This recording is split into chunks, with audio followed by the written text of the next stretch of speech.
Land is the most valuable fixed asset that you could own today.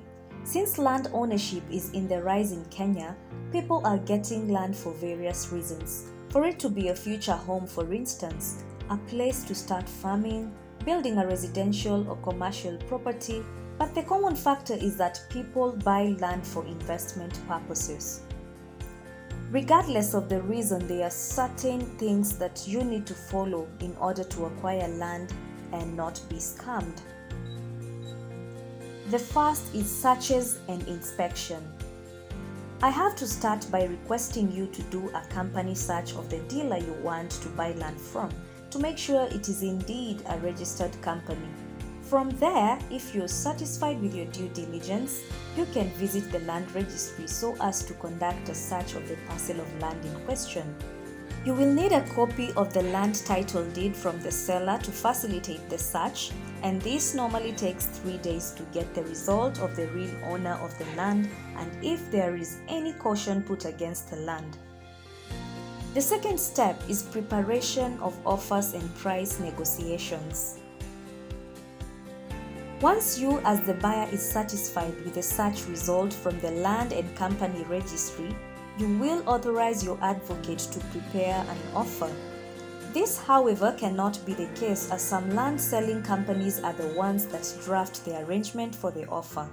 The buyer should pay close attention to details on the agreement, such as whether the land being sold it is freehold or leasehold, whether it is agricultural land or not, and the proposed purchase price. The reversionary interest are also some of the questions the buyer should ask themselves.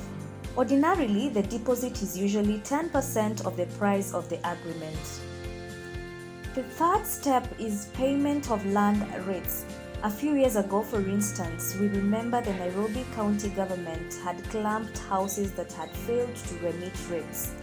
Buyers should beware of such properties because the payment of rates on the land is a legal obligation of landowners, and sellers should clear any pending rates of the land before completing transaction. The fourth point is transfer documents and consent to transfer.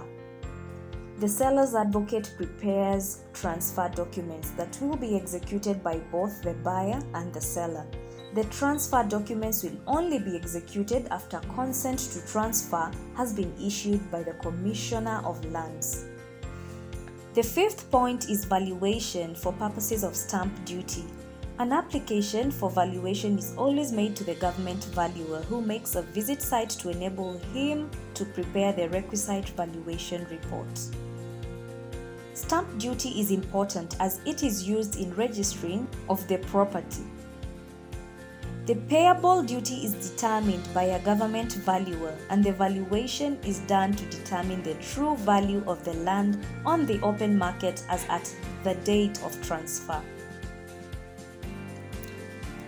The intention is to gauge the value declared in the instrument presented for registration for purposes of ascertaining whether the value declared will be raised or not.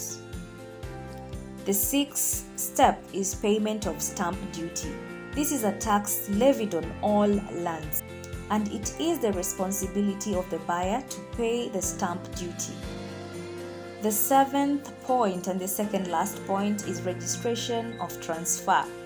Once the registration process is complete, the legal ownership of the land shall have legally changed hands, and then you are going to go to the eighth and the last step, exchange of documents. Upon receipt of the complete documents from the seller, the entire balance against the land through his advocate to finalize the registration of the documents after paying the requisite stamp duties. And those are the 8 steps that you need to follow in order to acquire land legally. Thank you for watching.